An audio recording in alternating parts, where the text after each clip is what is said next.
من و دوستم زن سن بالا رو با هم. سلام دوستان عزیز، من راویه کانال هستم. در این کانال سرگذشت واقعی افراد با شما به اشتراک گذاشته میشه. اسم من وحیده. من توی شهرستان توی یک خانواده 4 نفره متولد شدم. پدر من آدم فوق‌العاده زحمتکش و مسئولیت پذیری بود. همیشه همه تلاششو میکرد که خانوادش توی رفاه باشن. پدرم دست به هر کاری میزد که ما هیچی کم نداشته باشیم. من شب و روز درس خوندم و تلاش زیادی کردم تا اینکه دانشگاه تهران قبول شدم.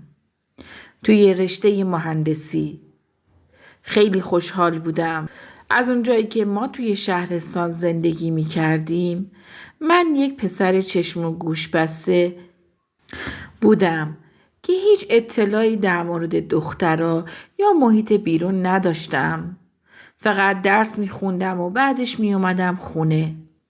این اولین باری بود که می خواستم پا توی یک شهر بزرگ بگذارم. پدرم خیلی با هم صحبت کرد و کلی نصیحتم کرد. گفت مواظب آدمهای بدی که سر رات میان باش و فقط فکر و ذکر درس خوندن باشه. من تنها آرزوم اینه که تو به جایی برسی و زندگی خوبی رو داشته باشی. خلاصه این که من راهی تهران شدم. رفتم مستقیم به خوابگاه. وقتی که وارد خوابگاه شدم فقط یک نفر توی اتاق بود. هنوز بقیه دانشجوها نیومده بودن. من زودتر رفته بودم.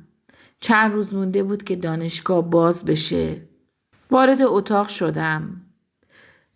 به اون پسری که داخل اتاق بود سلام کردم و با هم احوالپرسی کردیم. اسم اون پسر سعید بود. وسایلم رو روی یکی از تختای خالی گذاشتم و دراز کشیدم. خیلی خسته بودم. سعید بهم گفت اگه گرمته پنجره اتاق رو باز کنم.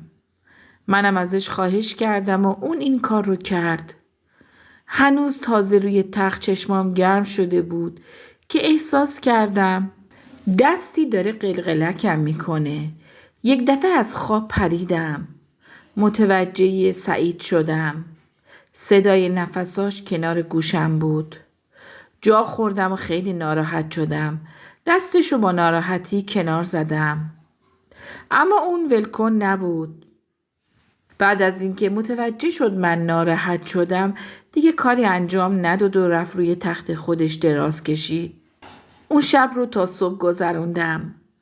صبح که بلند شدم متوجه شدم سعید صبحانه آماده کرده. منو دعوت کرد به سر سفره.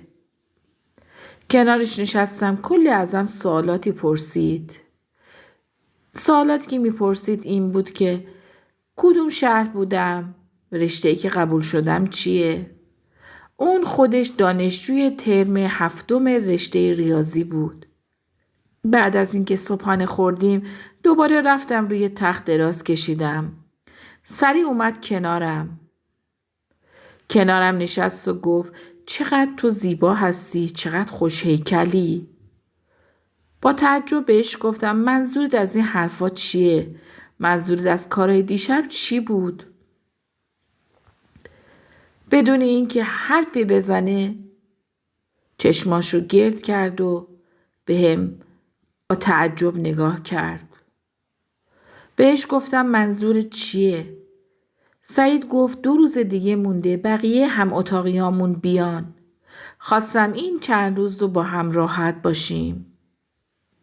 درسته که من از شهرستان اومده بودم اما منظور سعید رو خوب میفهمیدم. اصلا از این کارش خوشم نیومد. من اومده بودم اونجا که فقط درس بخونم. با شنیدن این حرفا خیلی تعجب کردم. ناگفته نمونه یه مقدار وسوسه هم می شدم. اون مدام منو وسوسه می کرد. حرفایی می زد که من به وجد بیام. گفت اگه با من باشی بهترین مهمونی ها میبرمت. حتی دخترایی رو باهات آشنا میکنم که تا به حال توی عمرت ندیدی. وقتی حرفاش تموم شد از اتاق زدم بیرون. رفتم که پیش مسئول خوابگاه که باهاش صحبت کنم هر جو شده اتاقمو عوض کنه. ولی مسئول خوابگاه نبود اونجا. برای همین مجبور شدم که به اتاق برگردم. رفتم روی تخت نشستم. توی فکر حرفای سعید بودم که یک دفعه سعید از حمام اومد بیرون با حوله‌ای که به تن داشت. به سمتم اومد و گفت بیکار نشین. چشمم از تعجب گرد شده بود. به خودم که اومدم دیدم تن به همه خواسته‌های سعید دادم. وقتی کارمون تموم شد با هم رفتیم بیرون که نهار بخوریم. بهم گفت میخوام بریم شهر رو بهت نشون بدم. جوری بهم عشق میورزید انگار که دوست دخترمه. اون چند روز تا قبل از اینکه بقیه هم اتاقیامون بیان هر کاری رو که نکرده بودیم با هم کردیم. یک روز سعید بهم گفت میخوام تو رو با یه خانومی آشنا کنم. منم قبول کردم و خودم رو مرتب کردم. راهی اون خونه شدیم. آیفون خونه رو زدیم و در باز شد. یک خانم سمبالا به استقبال ما اومد جلو به سعید دست داد. بعدش هم به سمت من اومد و با من احوال پرسی کرد. من حسابی جا خورده بودم. من منتظر یک دختر جوان بودم. نه یک زن سمبالا. با تعجب به سعید گفتم این خانم چی کارته؟ واقعا دوستته؟ خنده‌ای کرد و گفت آره شوگر مامیمه. او خانم خنده‌ای کرد و گفت اومدین اینجا که بشینید یا اینکه؟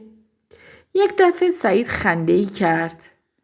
گفت نه عزیزم دوستم هنوز یخش باز نشده. و هر دوشون با هم زدن زیر خنده. اسم اون زن ریحانه بود. ریحانه سمت من اومد و دستم رو گرفت و از روی مبل بلند کرد و گفت چه پسر خوشگلی هستی. این اولین باری بود که دست یک زن غریبه به دست من میخورد. منو به سمت اتاق برد و سعید هم دنبالمون اومد. از اونجایی که من هیچ تجربه‌ای نداشتم سعید فیلمای زیادی رو از قبل بهم نشون داده بود. میدونستم باید چی کار کنم. هرچند که سعید اول خودش شروع کرد. منم هر کاری که اون انجام میداد رو انجام دادم. هر ستاییمون بعد از 2 ساعت خسته دراز کشیدیم که یهو گوشیم زنگ خورد. شماره پدرم بود. پدرم با این احوال پرسی کرد و گفت از دانشگاه چه خبر؟ درساتو میخونی یا نه؟ خیلی آروم و با صدای خسته گفتم من تو کلاسم بعد از خودم تماس میگیرم.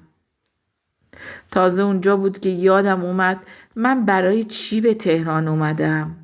انگار فراموش کردم که من برای درس خوندن اومده بودم.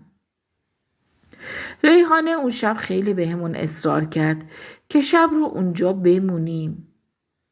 من و سعید هم شب رو تا صبح اونجا موندیم. صبح دیر وقت بود. بلند شدیم و رفتیم دانشگاه. تمام نمرات میان ترم و پایان ترمم رو خراب کرده بودم. پایان ترم شده بود و به شهرمون برگشتم. اما اونجا بیقرار بودم. انگار دلم میخواست برگردم پیش سعید و ریحانه. وقتی ترم جدید شروع شد سعید رو دوباره توی دانشگاه دیدم. بهم میگفت ریحانه مدام داره سراغ تو میگیره. اگه موافقی بریم. سریع خوشحال شدم و پذیرفتم. راهی خونه‌شون شدم. این سری ریحانه رو پای منقل دیدم. انگار معتاد بود. سعید هم رفت کنارش و از من خواست هر کاری ما میکنیم تو هم انجام بده. اولش قبول نکردم ولی با اصرار سعید قبول کردم. بعداً متوجه شدم سعید پسرای جوون دانشجو رو برای ریحانه می برده و اون هم در ازاش مواد بهش می داده. توی همون 2 ترم همراه سعید به خوابگاه و بعدش خونه ریحانه و بیشتر اوقات به پارتی‌های خیلی کثیف می رفتیم. هر کار کثیفی که دستمون برمی اومد انجام می دادیم. بین 2 ترم به شهرمون برگشتم. متوجه شدم که پدرم بیماره. وقتی رفتم اونجا از مادرم شنیدم که توی این مدت پدرم 2 شیفت سر کار بوده. کار میکرده و برای من پول میفرستاده که من کمبودی نداشته باشم. تا دیر وقت توی فروشگاه بزرگ کار میکرده.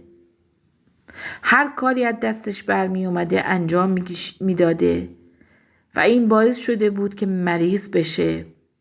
پدرم همه این کارا رو میکرد که تا من جلوی دوستام بی پول نباشم و سرفکنده نباشم. اون روز با دیدن وضعیت پدرم خیلی شرمنده شدم و از خودم بدم اومد. به پدرم گفتم بهتره دیگه درسم رو ول کنم که اون اذیت نشه. پدرم خیلی ناراحت شد و گفت تمام دلخوشی من به اینه که تو آینده خوبی داشته باشی. اون پایان ترم رو توی شهرمون موندم و کار کردم. اول ترم به دانشگاه برگشتم. اون موقع سعید دیگه درسش تموم شده بود. ولی ناگفته نمونه که مدام به هم زنگ میزد. هم خودش هم اون زن سمبالا. ولی من جفتشون رو بلاک کردم. و تصمیم گرفتم خوب درس بخونم و نمرات خوبی رو توی دانشگاه داشته باشم. خوشحالم که تونستم متوجه کارهای بد خودم بشم. آیا به نظر شما دوستان من تصمیم درستی گرفتم یا باید به خوشگذرونیام ادامه میدادم؟ لطفاً منو راهنمایی کنید. ممنون دوستان عزیز برای شنیدن این داستان وقت گذاشتین. لطفاً با لایک و ساب کردن از کانال ما حمایت کنید.